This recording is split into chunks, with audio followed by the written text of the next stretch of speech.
Well, a little treat for all Southport fans this afternoon. We've got the Mighty George Farmer with us. Now, some people might not know who the Mighty George Farmer is and what connection it is to Southport. So, George, the floor is yours. Tell us all about it. Well, I started coming here around about the late 90s. I would come ad hoc, pay me £5 gate money and watch the Yellows. Yeah. So the connection goes back a good while.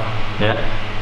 So you've been coming a while, but the latest venture is a record that you've done, and I've seen the cover, which looks absolutely fantastic. Just tell us a bit how that came about. Yeah. So the music has started to come about over the last couple of years.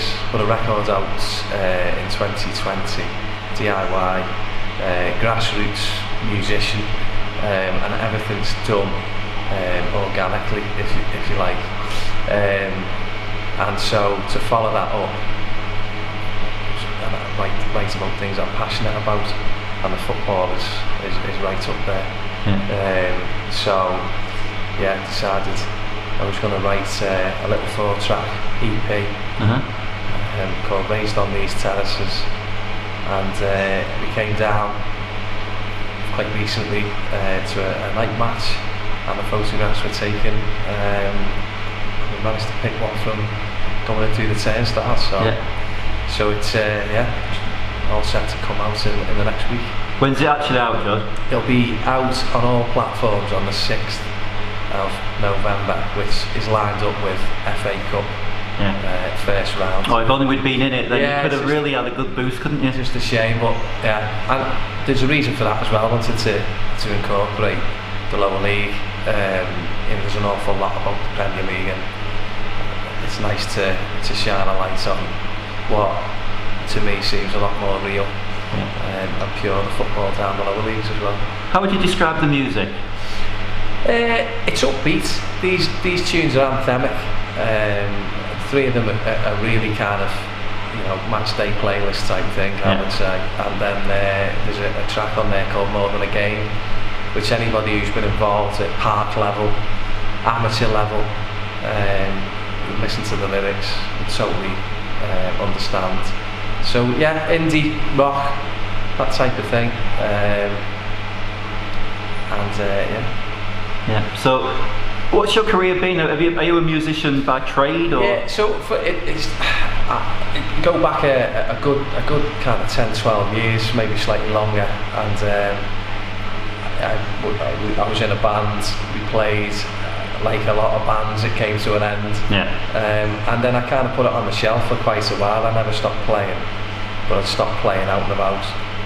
And relatively recently, in the last few years, to pick it up and go again, and it's been brilliant. Yeah. Met some fantastic people who've helped me along the way, and as I say, a lot of it was done independently. Raising the money through playing gigs, bars, clubs, pubs, functions, anything really, and it helps to fund it. Yeah. So and we'll see the EP's coming out obviously within the week, and there's a second album lined up, which is still being tweaked and finished off, and that should be coming out next year. So just keep going and see where it takes us. Well, we're hoping to play it at one of our matches, or at least a track of it. So which one would you recommend we play then, George? I'd say I go with Nothing Without Fans. Yeah. Nothing Without Fans. I think people would totally understand it, buy into it, and it is what it is. Football is nothing without the fans. Well, we saw that during the lockdown, didn't we? How awful it was to come to football with nobody here. Yeah. Well, good luck with the album. I'm sure it'll go well, and we can get it from Saturday. From Saturday, it'll be available on all the major streaming platforms. It can be pre-saved now as well if people follow the social media, the Instagram link to it there as well.